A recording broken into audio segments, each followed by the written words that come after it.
किसान की कोई बहुत बड़ी मांग नहीं है। किसान लगातार दशकों से सताया हुआ है, लेकिन अब तो बेहयाई की हद हो गई कि किसान से कहा गया कि कॉर्पोरेट फार्मिंग होगी, और अगर जो लाला है वो सहमत नहीं है तो आप अदालत नहीं जा सकते।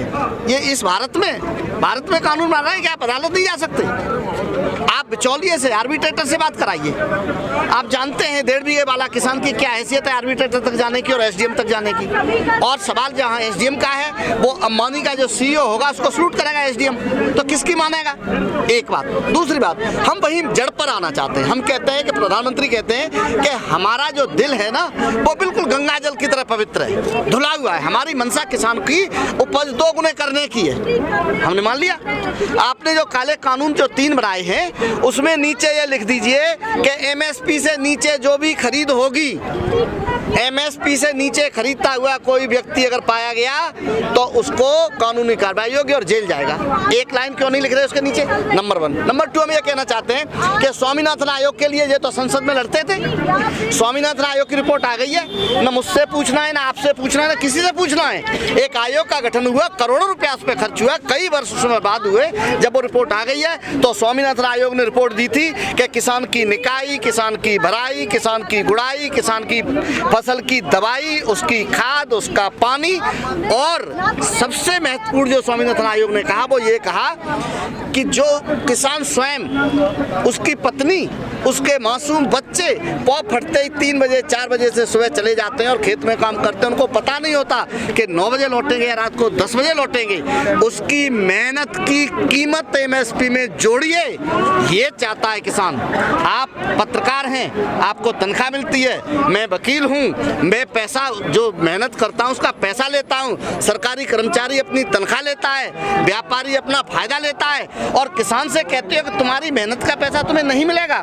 स्वामीनाथन आयोग की रिपोर्ट आ गई है, उसकी मेहनत को भी एमएसपी में जोड़िए, ये मांग है। एक और मांग है, जो दिल्ली में मोदी जैसे लोग बैठे हुए हैं, उनको पता है खेत में क्या पैदा होता है, कब बोया जाता है, कैसे कटता है, भराई कहाँ से आती है, खाद के पैसे कहाँ से आते हैं। उसमें नुमाइंदे किसानों के बिठाइए, जो एमएसपी का निर्धारण हो, जो मिनिमम सपोर्ट प्राइस तय हो, उसमें ये लोग नहीं बैठेंगे दिल्ली वाले, उसमें किसानों के नुमाइंदे बिठाइए और वो एमएसपी तय करेंगे। और मैं आपको बता रहा हूँ, हम लोग किसानों के लिए काम करते हैं, लगातार वर्षों से, दशक से संघर्ष कर रहे हैं। हमें पता है कि किसान की बुवाई, निकाई, गुड़ाई, जुताई, दवाई और उसकी खाद और कटाई, इस सब को जोड़ लीजिए और उसकी मेहनत को जोड़ लीजिए, पर कुंटल गेहूं की कीमत 5,500 से 6,000 चली जाएगी। और अगर उसको वो एमएसपी अगर ये सरकार दे देगी तो फिर उसकी ये फटे हाल जो हालत इस देश में किसान की दिखती है वो नहीं रहेगी।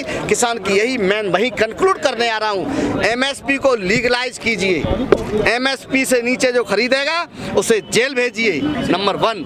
नंबर 2, एमएसपी को स्वामीनाथन आयोग की रिपोर्ट आ चुकी है, वो वैधानिक दस्तावेज है, उसके आधार पर उसकी मेहनत को जोड़ते हुए एमएसपी का निर्धारण कीजिए। नंबर 3, जो फसल की कीमत तय करें, वहां पर किसानों के नुमाइंदे बिठाइए, वो तय करें कि वो एमएसपी होगी। इन सबको कीजिए, काले कानून वापस लीजिए, किसान कल चला जाएगा। ये जो अफरा तफरी यहाँ पर हो रही है उसकी जिम्मेदार मोदी सरकार है, किसान जिम्मेदार नहीं है। किसान ठंड में आया है, किसान के छोटे छोटे बच्चे साथ आए हैं, उसकी बुवाई हो रही है और उसका खेत खाली पड़ा हुआ है, वो शौक से नहीं आया है, वो यहाँ पर शौक से नहीं आया। क्या लग रहा है क्यों लिखित में नहीं दे रही है सरकार? सरकार की मंशा बहुत घृणित है। मोदी जी की मंशा है कि इस देश का 70 से 75 करोड़ किसान जो अभी इनके हाथ में नहीं था, जो उनकी मुट्ठी में नहीं था, ये चाहते हैं कि उसको लालाओं को सुपुर्द कर दिया जाए, अंबानी और अडानी जैसे लोगों के सुपुर्द कर दिया जाए। वो इस पूरे देश में मंडियां बनाएंगे, 1-2 साल बड़ी कीमत पर खरीदेंगे और उसके बाद मंडियां, जैसे यूपीएफसी खत्म हो गई, इस तरह से जब मंडियां खत्म हो जाएंगी उसके बाद ये लाला कहेगा कि हम 800 रुपये कुंटल गेहूँ खरीदेंगे और 800 और स्टॉक पर कोई रोक नहीं है। जब वो 800 रुपये कुंटल अडानी खरीद लेगा, अंबानी खरीद लेगा और पूरे देश का भंडारण कर लेगा, फिर कंज्यूमर से कहेगा, आप जैसे मेरे जैसे लोग जो रोटी खाना चाहेंगे उनसे कहेंगे 250 रुपये किलो बेचेंगे, तब पूरे देश के गरीब का, मजदूर का, पूरे कंज्यूमर का शोषण होगा और किसान का शोषण होगा। वो 800 रुपये और 500 रुपये बेचने मजबूर हो जाएगा। अगर सरकार ने बिल वापस नहीं लिया फिर क्या?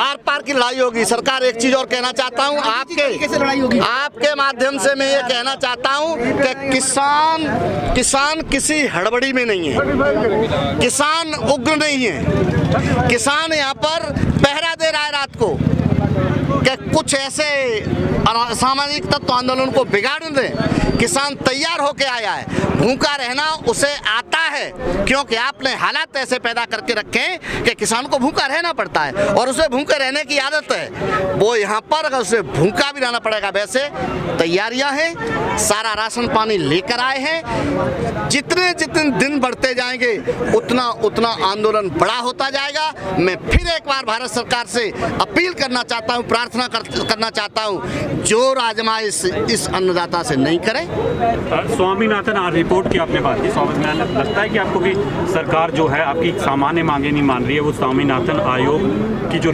मांगे हैं वो लागू करेगी? ये वही राजनाथ सिंह जी है, ये वही मोदी जी हैं, ये पूरी संसद को रोक देते थे स्वामीनाथन आयोग की रिपोर्ट लागू करने के लिए। तो आज तो तुम्हारी सत्ता में हो, उसे लागू कीजिए और लागू करनी पड़ेगी। हम आपको बता रहे हैं कि इनको MSP लीगलाइज करनी पड़ेगी, काले कानून वापस लेने पड़ेंगे। अगर ये नहीं लेंगे तो हम शांतिपूर्ण तरीके से, किसान यहाँ पर आर पार की लड़ाई लड़ने बैठा है, महीने कितने ही लग जाए। सवाल अकेले 8 तारीख का नहीं है, हम बंद करेंगे और ये नहीं है कि बंद के बाद कुछ समाप्त हो जाएगा, समाप्त कुछ भी नहीं होने वाला। आर पार की लड़ाई होगी। भारत सरकार जो किसान की किस्मत जो लाला के हाथ में लिख कर दे दी है, इस इबारत को फाड़ के फेंकने आया है और अपनी नई इबारत लिखने आया है, ये कहना चाहता हूँ। कई राउंड की वार्ता जो है असफल रही, विफल रही और आज भी मुझे पता है वार्ता, मैं भी बहुत किसी उम्मीद में नहीं हूँ, क्योंकि मोदी जी के मंसूबे नेक नहीं है। मोदी जी इस किसान को हंसता खेलता नहीं देखना चाहते। मोदी जी, मुझे पता है कि आज की वार्ता भी सफल नहीं होगी। हम जानते हैं ये जब मजबूर हो जाएंगे, और ये ध्यान कर लें, ये किसान, ये 75 करोड़ देश का किसान अगर बिगड़ गया ना, तो मोदी जी को बहुत सारी मांगे माननी पड़ेंगी। इसलिए हम अपील करना चाहते हैं कि उसकी जो जायज मांगे हैं वो मान ली जाए। आपने मजबूर की बात कर दी, सरकार ने इतने आंदोलन हुए, आपने देखा कि अभी पीछे जो है JNU में आंदोलन हुआ और भी तमाम आंदोलन हुए शिक्षा को लेके। सरकार, मोदी जी आज तक झुके नहीं। आपको लगता है मोदी जी इस बार भी झुकेंगे या कोई और तरीका निकलेगा? हम तो ईश्वर से प्रार्थना कर सकते हैं कि मोदी जी इस मुद्दे पर माने। अदरवाइज 2 लाइन कहना चाहता हूँ, ये इस देश का 75 करोड़ किसान का मुद्दा है। जिन हाथों में सख्त निहित है राज तिलक देने की, किसने दिया है? किसने दिया है राज तिलक? जो मोदी जी गुरूर में है वो झुकते नहीं है। जिन हाथों में सख्त निहित है राज तिलक देने की, और उन हाथों में सख्त भरी है सर उतार लेने की। लेकिन सर, मीडिया भी आपके साथ नहीं है किसान, इसीलिए शायद आज मोदी जी झुक नहीं पा रहे हैं। भैया, मीडिया मजबूर है, सुन लीजिए मेरी बात को। अब मीडिया कहाँ बचा? पत्रकार कहाँ बचा? एक पत्रकार झोंपड़ी में बैठ के 1 करोड़ रुपए में नहीं बिकता था, वो पत्रकार था। पत्रकार बचे ही नहीं। नीचे आप तो मजबूर हैं, आपका CEO लाला है, वो तय करेगा। लेकिन हालात बहुत बुरे हैं, मैं आपकी बात से सहमत नहीं हूँ। ED उनके हाथ में है, CBI उनके हाथ में है, सारे देश का कानून उनके हाथ में। अपने तरीके से तोड़ मरोड़ रहे, में घटनाओं पर उन पर जाना नहीं चाहता, किसान के मुद्दे से भटकना नहीं चाहता। अदरवाइज इस देश में 6 सालों में वो हुआ है जो प्रजातांत्रिक व्यवस्था में कभी नहीं हुआ।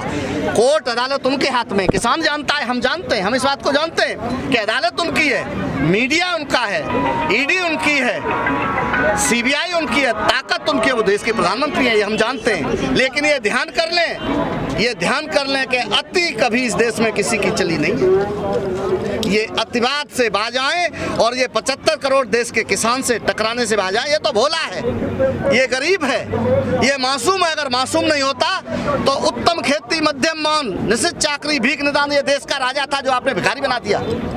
एक जमाना था, घाघ ने लिखा उत्तम खेती इस देश में कोई रोजगार कोई व्यापार सबसे ज्यादा बढ़िया था तो क्या था? किसानी। उत्तम खेती और व्यापार को कहते थे मध्यम मान, और चाकरी जिसको आज आपने आसमान पर बिठा दिया, निषिद्ध चाकरी, भीख निदान, उसको भीख के बराबर मानते थे, उस किसान को आपने भिखारी बना दिया है। लेकिन कितना नीचे ले जाओगे उसे, कितना तबाह करोगे उसे? लालाओं के हाथ में किसान की गर्दन देने से बाज आए, बस ये कहने आए। तो अभी तो लालाओं के हाथ में दे ही रहे हैं। हाँ दे रहे, हमें पता है। ये किसान शौक से नहीं आया है, ये किसान मजबूरी में आया है। उसे पता है कि उसकी नस्लें बर्बाद हो जाएंगी, मजदूर भी नहीं रहेंगी, गुलाम हो जाएंगी लालाओं की, 20-22 घरानों के हाथ में चली जाएगी, इसलिए किसान यहाँ पर आया है। आप देखिए, आपने हालात नहीं देखे? किसान पंजाब से चल रहा है, हरियाणा से चल रहा है, उत्तर प्रदेश से चल रहा है, और मोदी जी के लोग खंदक बना रहे हैं। विदेशी लोग जो आक्रांत आते थे उनके लिए खंदक बनाए जाते थे, उन पर पानी की इस ठंड में बौछार हो रही है, उन पर लाठीचार्ज की वो क्रियाएं की जा रही हैं। ये किसान है, ये इस देश का किसान है। कौन सी सरकार है? मैं तो ये कहना चाहता हूं कि जो देश की सरकार इस देश के अन्नदाता पर पानी की बौछार इस ठंड में करती है, उसके लिए खंदक बनाती है, उससे बात करने को तैयार नहीं होती है, दिल्ली आने नहीं देती है, हमें तो लगता ही नहीं हमारी सरकार, हमें तो लगता है देश में कोई विदेशी सरकार है। ये विदेशी लोग हैं, बाहर के आक्रांता है कोई, जिन्होंने किसान को और इस देश को हत्या लिया है, हमें लगता ही नहीं। अगर हमारे लोग हैं, हमारी सरकार है, हमारा किसान है, सब अपने भैया पूछ लो, बात कर लो, क्यों नहीं बात करते हो? काले अंग्रेज क्यों नहीं बात करते हो? हमें नहीं लगता कि हमारी सरकार है। ठीक है।